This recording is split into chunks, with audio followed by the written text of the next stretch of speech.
ఇదేంటి రవి, మీనాక్షి కొడుకుతో వస్తుందని చెప్పావు కదా, మరి జైన్ తీసుకొచ్చిందేంటి? నాకు అదే అర్థం కావట్లేదు సార్. మీనాక్షి కొడుకుని తీసుకుని వస్తుందని పెద్దాయన నీతో చెప్పారు కదా? చెప్పారు సార్, అందుకే కదా మనం వచ్చింది.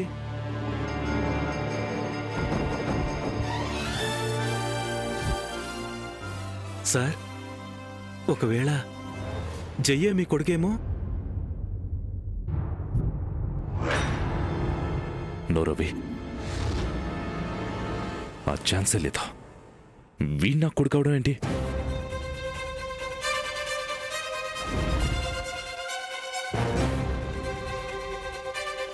ఇలా రా రవి.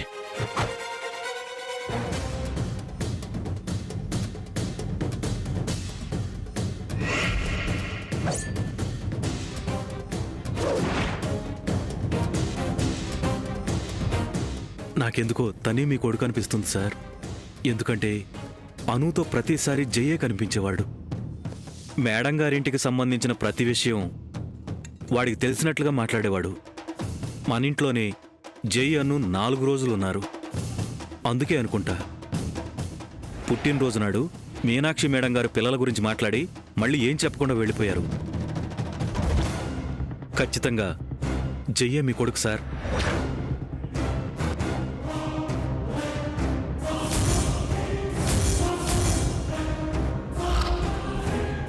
నాకెందుకో జై నా కొడుకంటే నమ్మబుద్ధి కావడం లేదు రవి. మేడం బయలుదేరే ముందు కూడా అను తాతగారు ఫోన్ చేసి మరీ చెప్పారు సార్, మేడం కొడుకు ఇక్కడికే వస్తున్నారని. అంటే జయ్యే మీ కొడుకు సార్.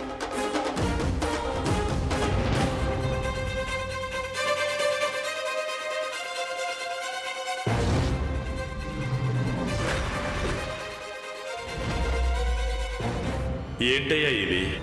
ఇన్ని రోజులు చూడాలి చూడాలి అనుకున్నావు, తీరా చూశాక నమ్మలేకపోతున్నావు.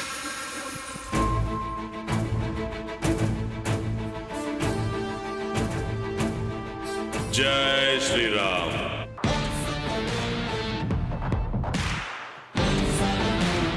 జై మీ కొడుకని తెలుసుకోలేకపోయాం సార్. నాకు చాలా సంతోషంగా ఉంది సార్. అను స్నేహితుడిగా పరిచయమై ఇన్ని రోజుల నుంచి మనల్ని కలుస్తూ మనతో మాట్లాడుతున్నా కూడా వాడే మీ అబ్బాయిని కనిపెట్టలేకపోయాం సార్. అప్పుడప్పుడు వాడి మాటలు ప్రవర్తన చూస్తుంటే మీలాగే అనిపించేది. కాని జయ్యే మీ కొడుకని అస్సలు ఊహించలేకపోయాను సార్. రవి, నాకెందుకో నమ్మబుద్ధి కావడం లేదు. జై నా కొడుక? ఇది నిజమే అయి ఉంటుందా? అందులో అనుమానమే లేదు సార్. ఇన్ని రోజుల నుంచి మీరు చూడాలి చూడాలి అనుకుంటున్న మీ అబ్బాయి జయ్యే సార్. జై నా కొడుకంటే జీర్ణించుకోలేకపోతున్నాను రవి. ఎందుకో నా మనసు అంగీకరించడం లేదు. వాడిని చూడటానికి ముందు నా కొడుకు మీద ప్రేమ గుండెల నిండా ఉండేది. ఎప్పుడెప్పుడు చూస్తానన్న తాపత్రయం ఉండేది. ఎప్పుడు కలుస్తాను మాట్లాడుతానని నా మనసు ప్రతిక్షణం ఎదురు చూసేది. కానీ జైని చూశాక ఎందుకో నా అహం ఒప్పుకోలేకపోతుంది. పరిచయం అయినప్పుడు చూపించే ప్రవర్తన మన మనసులో ముద్రపడిపోతుంది సార్. జై పరిచయం మీకు గొడవతో మొదలైంది. వాడు వయసుకు మించిన మాటలు, పొగరు, అహం మీకు వాడి పట్ల తెలియని కోపాన్ని పెంచాయి. అందుకే మీకిప్పుడు ఇలా అనిపిస్తుంది. ఖచ్చితంగా జయ్యే మీ కొడుకు సార్. ఎంతైనా మీ కొడుకు కదా సార్. అందుకే మొదటి నుండి వాడి ప్రవర్తన అలా ఉంది. అంటే నా ఉద్దేశం ఎవరికి లొంగని మనస్తత్వం అని. ఏమో రవి, అసలు నువ్వు అను వాళ్ళ తాతగారు చెప్పింది సరిగ్గా విన్నావా? రాములు వారి గుడి దగ్గరికి మీనాక్షి తీసుకొచ్చిందే నా కొడుకునేనా, జైనేనా? సార్, నేను చాలా క్లియర్గా విన్నాను సార్. ఆ పెద్దాయన మీ కొడుకనే చెప్పారు సార్.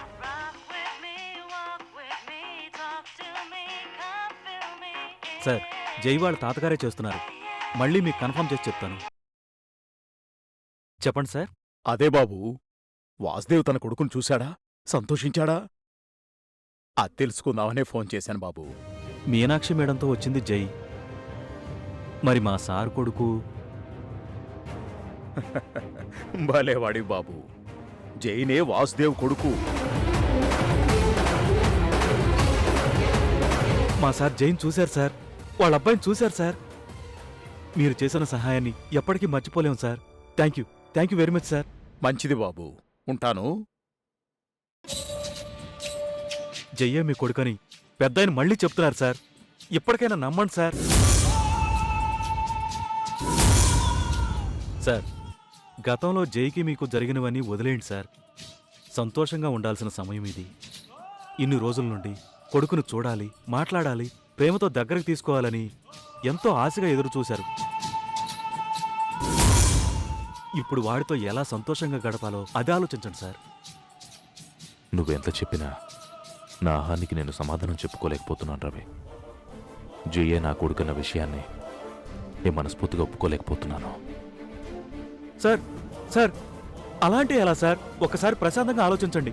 వెళ్ళి జైతో మాట్లాడండి సార్. వద్దు రవి, వాడే నా కొడుకున్న విషయం నాకు తెలిసిపోయిందని జైతో చెప్పొద్దు. ఎందుకు సార్?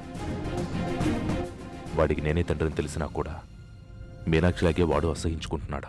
నన్ను దూరం పెట్టడానికి ట్రై చేస్తున్నాడు.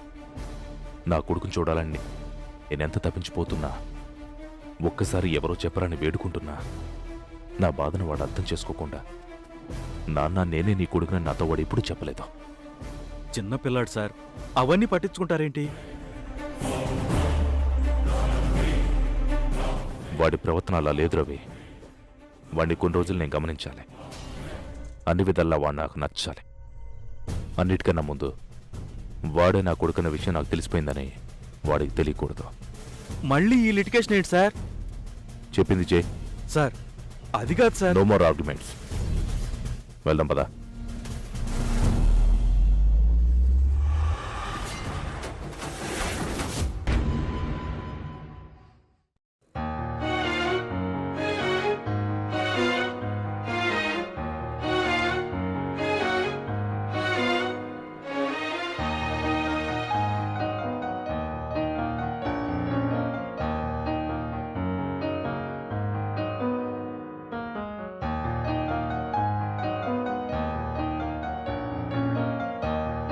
బాబాయ్, బస్కి టైం అవుతోంది. అమ్మా నేను వెళ్ళనమ్మా. ఒక 4 రోజులే నాన్న. మళ్ళీ తాతగారు వచ్చి తీసుకొస్తారు కదా.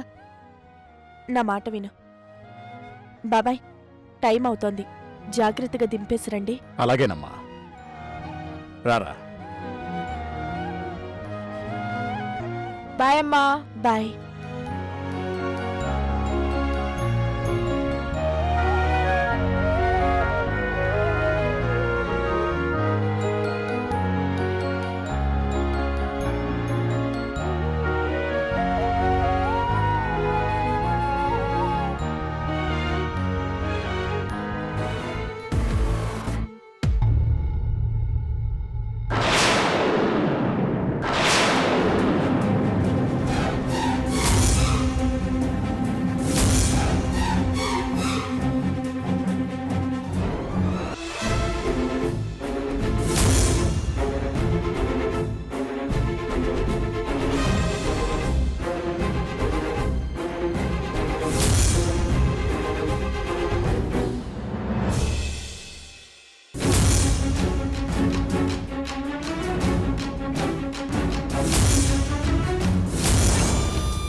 ఇన్ని రోజులు నువ్వెక్కడుంటావురా?